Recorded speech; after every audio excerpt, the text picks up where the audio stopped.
Hey guys, so Foodie has uploaded a travel vlog, and it is Syria's ancient ruins. Um, I love me some history. I keep hoping that she will actually get decent at some point at these, but I am not holding my breath. So let's go ahead and pop on over here to see um, what Foodie has to say and to tour some ancient ruins, guys. I'm excited.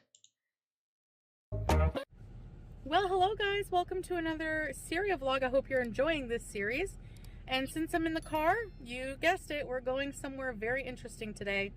So, yes, we are going to an ancient city called Bosra here in Syria. And Bosra is first mentioned in Egyptian scriptures as early as 14th century BC. It's ancient. And what's special about Bosra is it contains some UNESCO World Heritage sites, some ancient Roman ruins, and some ancient Islamic ruins as well, and some ancient Christian ruins. There's all kinds of eras mixed into these ruins. But the most impressive thing I want to see is the Colosseum, the Roman theater that was built in around year 2 AD. So I'm really excited to take you guys. It's very hot today, so I'm gonna do what I can. We're going to come back when it's cooler out, maybe in the late fall or winter, to show you a bit more, because the ruins are very, very vast, and I didn't expect that. I'm actually filming this intro after we've been. I thought it was just the theater. No, there's a ton.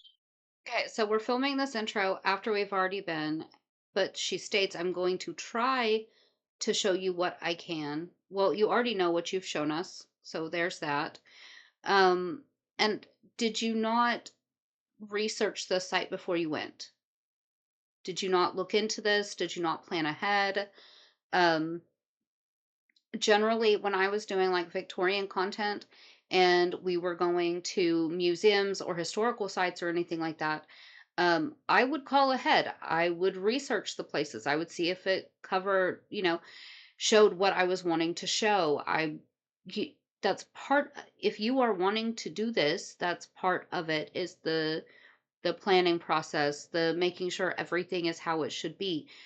These girls do this for a living. This is how they make their money, and they don't even put in that effort. I don't understand why they do not approach this as a job.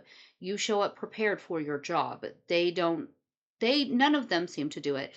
I also don't know why she continues to wear the white hijab, because it is not flattering at all. All it does is make her neck look bigger and more distended. And she doesn't seem to have as much of a problem with that when she wears the darker colors. So I'm not sure why she continues to wear this color specifically. Of ruins we didn't even get through. So stay tuned for that. We're going to come back, but I'm going to explain a little bit about the history of Bosra right now, and then we're going to move on to my footage of the vlog. All right, yalla.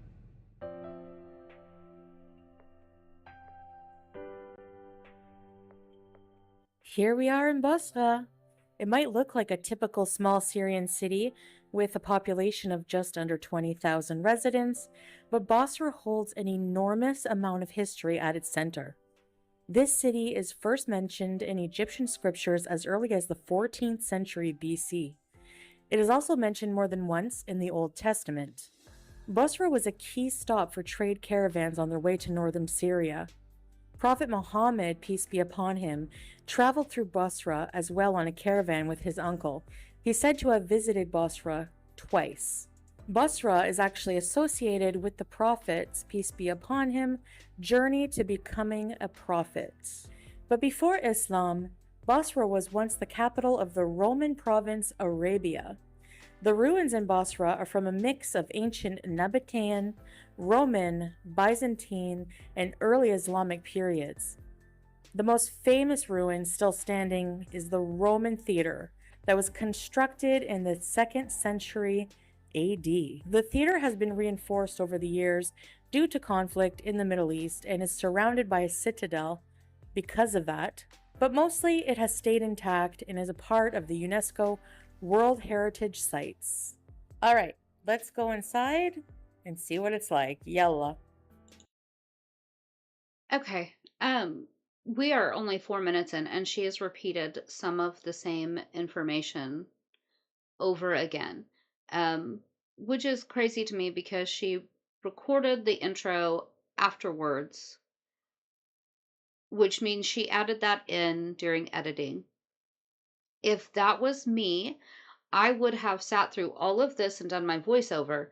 And then when I got to, recording my intro, I would have realized, or gone back and listened to that footage I filmed in the car, I would have realized that I was repeating a lot of the same information over. And I would have sat down and tried to have come up with something else that would have had different information in it or maybe shortened it a little. I am sure there's tons of information she could have found about this place. She just didn't put in the effort to do that because there's no reason to keep repeating the same things. So, going into the main grounds, you see a restaurant and cafe, and a little place you can buy prayer beads and some art and have shisha. This is surrounding the main entrance to the Roman theater, surrounded by some palm trees. I don't know if that's like a moat or used to be a moat area, but yeah, it's pretty cool. Okay, she's doing this voiceover afterwards, and she says, "I don't know if that's a moat or not. Pretty cool though. Uh, uh, Google it. Find out if they had a moat. Find out why it's built down like that. It is really not that hard to take just that little bit of extra time to explain that kind of stuff to us, and it would also make you sound a lot more intelligent." And here are some other ruins that are not inside the theater. And I didn't realize that there were so many other ruins before I actually went there. Made with the basalt, the volcanic rock that you see. The whole theater is made of the same thing as well. And just look how impressive all these ruins are. We didn't get to see too much of that. My explanation is at the end, but look at these columns, just so impressive. It was a very, very hot day, and I started feeling unwell. So we'll have to come back when it's cooler, basically. Okay, so it's hot and you were unwell because you are 500 pounds in the Middle East where it is hot. So that's to be expected. But instead of standing there and talking about how sick you are or how hot it was, I don't understand why she wasn't sitting there and talking about the fact that, you are standing in the midst of buildings that were created by master craftsmen who were so good at their job and so good at their craft that 1,000 years, 2,000 years later, you are standing within those buildings with them still standing, the majority of them. That is so impressive. We do not see that kind of construction in the modern world. We just don't. Um, we have advanced in a lot of ways as a society, but I think that our building techniques is one of the ways that we really haven't. We build giant skyscrapers, but how many of those are going to be standing in 1,000 years for people to stand inside or around and look at that kind of history? Um, Again, I just think she's missing some opportunities to really show us history and talk about it, but to also show herself as the travel vlogger that she wishes she was. And this, I don't know what this is, used to be a statue, but it's pretty cool nonetheless. And here's just a little bit about the history of the theater when you first go in. You can pause if you want to read that. And yeah, so let's go and see what it's like. It's pretty dark, a little bit creepy. It gives you castle vibes, actually. But Okay, castle vibes. I'm assuming she means stonework and archways. Stone would have been their best option for building materials. Syria experiences a lot of extreme temperature changes because they do have the dry summer heat, but then they also do get snow in the winter. Like they have legit winters in Syria. So wood would not have been the best building option for them, because with heat changes, wood expands and compresses, and over time that wears it down. So stone would have been their best bet. And the archways, most people who were working with stone and still work with stone use archways, because it is the easiest way to get, structural support for the roof. It is also the most structurally sound when you are working with stone, because stone is heavy, and when you build an archway, it creates a centrifugal force that keeps everything together and held up. That's why these buildings stand for as long as they do. But I guess for her, anything that is stone and has archways is castle-y. There was a lot of walking, but I did what I could. Okay, there's a secret passage here. Don't know what's in here. We might get in trouble. There's like a secret door. Secret stairway. That I won't be going up. It can't be very secret if it's out in the open for the public to see, and if there's a lock on the door. Um, just saying.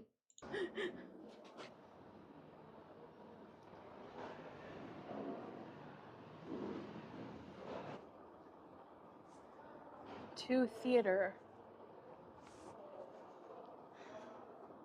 That's Kind of scary dark, face. kind of spooky, kind of ancient. It's not kind of ancient. It is actually, in fact, ancient. Just throwing that out there.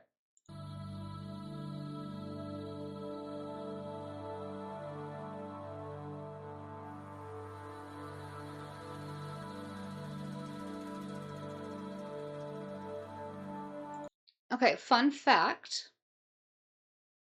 A lot of times, these ancient buildings would have the holes cut in the roof like that, and underneath it there would be like a basin or a small like aqueduct built into the ground, because what rain and dew and stuff would come in off of the roof, it would collect down through that hole and into the center, so that they would have access to water in the middle of these buildings, before they actually had a lot of like indoor plumbing and stuff like that.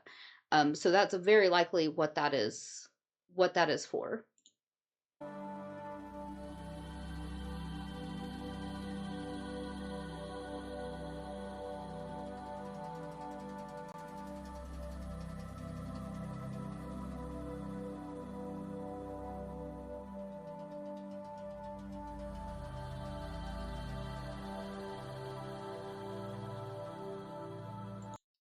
Like, I don't understand the use of music when she could have been doing so much else with this. This would be a moment to say, guys, I could only imagine being in that time and what it would feel like to be moving down these large hallways with an entire crowd in great anticipation for what we are about to witness. And, talking about how small some of these ancient buildings, you walk in and you realize just how small you are because of the grandeur of them and just the sheer size. And everywhere that I'm looking, it's looking like there's cobblestone pathways. Why are we not talking about that? It She misses so many opportunities because she's wanting, to be what she sees in her mind as this amazing vlogger. And that means, these grand pieces of music and moving through the shadows quietly, and she's missing the point. They put those in there, but on top of it, we are getting all of those extra bits of information about how it feels to move through those hallways. The anticipation you get realizing you're getting ready to walk around the corner and see something amazing. And she fails to present us with any of that.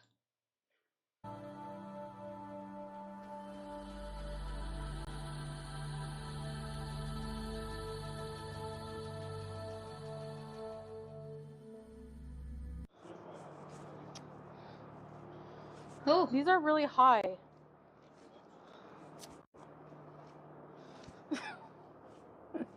Yes, they are. Oh my gosh. There were no fat people in the old days because there's too many stairs. Oh. Just yesterday she was saying that there were fat people in ancient times because, Henry VIII was fat. And yes, there were heavier people or fat people. The difference is that I do not believe back then that they had the classes that we had when it comes to weight classes. I don't know how many people of that time frame were getting up into the 300, 400, 500 pounds. I don't know that they had terms like super morbidly obese. So there is a difference, but some of it also is that even the people at heavier weights were required to do more physical activity. They were walking everywhere. They were using stairs. They did not have the conveniences that we had. They were not sealing on a couch and beezing all day on the internet. And I don't think she realizes that even at her weight, if she would get up and move more and get out and do more and go up and down stairs more often, even at her weight, it would get easier for her. And I think she's just too clueless to realize that. Here, get my picture.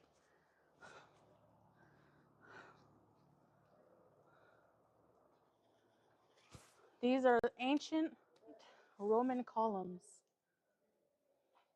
And by ancient, I mean this was built around 2 AD, year 2 AD. And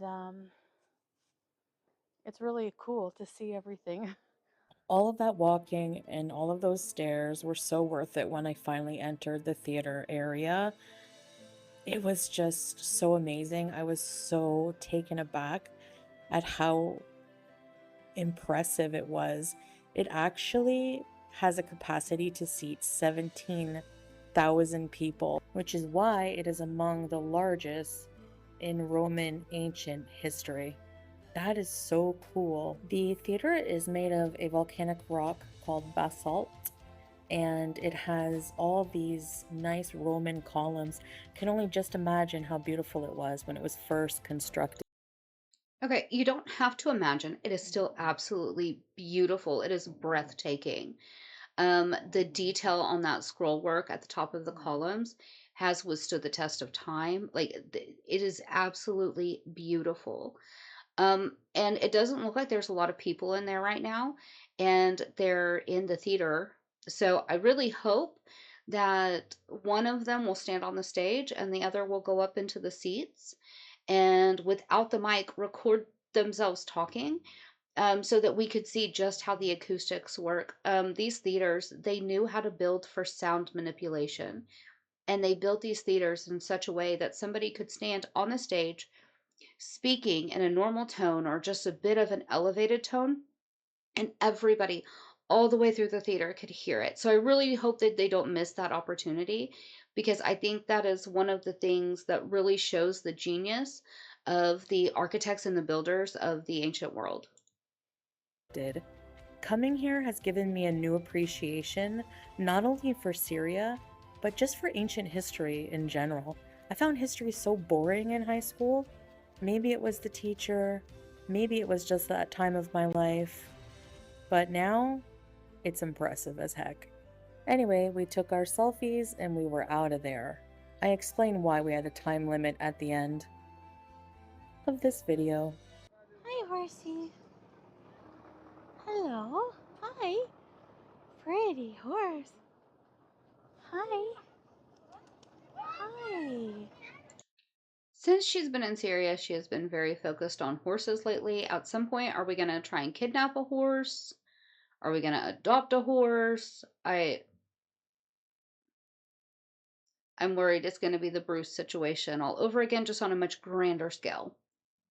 Hi. Hello. You're a nice horsey. Hey.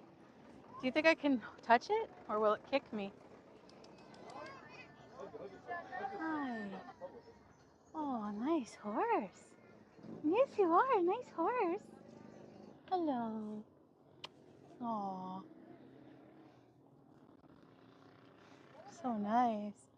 Yes, you are. Beautiful horse, eh? You want a pet? And Salah wanted to try riding a horse he never has. So he gave this horse a short ride. Okay, why did we not get footage of him getting on the horse? That is what I'm here for. Um, I don't know if anybody else caught it or not, but that saddle um, does not have a saddle horn on it.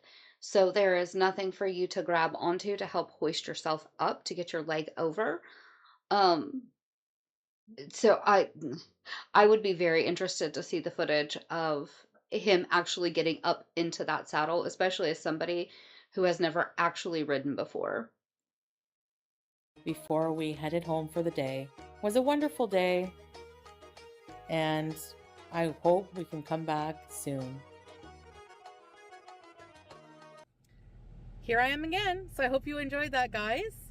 Just some quick, just a quick story time about that. Actually, we initially were not allowed in to the ruins, the Colosseum Theater, because there were events taking place they were setting up for. But they made an exception and they let us in. And we knew somebody who pulled some strings, used their wasta, and let us in. We were only allowed in for a short period of time, and then they kind of booted us out. Literally, they told us we had to go because they were setting up. So I got a quick look around, took some pictures, took some selfies, wasn't super impressed and just in awe that I was in a place so ancient where so much history took place. And if you're probably thinking Colosseum, Roman theater, gladiators, bullfighting, whatever, violence. Apparently, according to the research I've done, what mostly took place at this theater were performance arts. So, just so you know, all right? And yes, so I guess that's it for this video. I hope you enjoyed. Again, we will make another visit to Busra and go into more depth in more of those ruins that you saw outside of the theater. And when the sun is not as hot, there's still times during the day where the sun is brutal, especially for me. I'm not used to that and I get heat stroke very quickly. And, you know, yada yada. So, anyways, I hope you enjoyed that. Lots more to come from the Syria series. And let me know in the comments below if there's anything you would like to see. And if you have any questions, and I'll do my best to answer them. See you guys. I hope you're well. Take care. Until next time. Masalama. Okay, well, I guess that's the end of the Ancient Ruins vlog.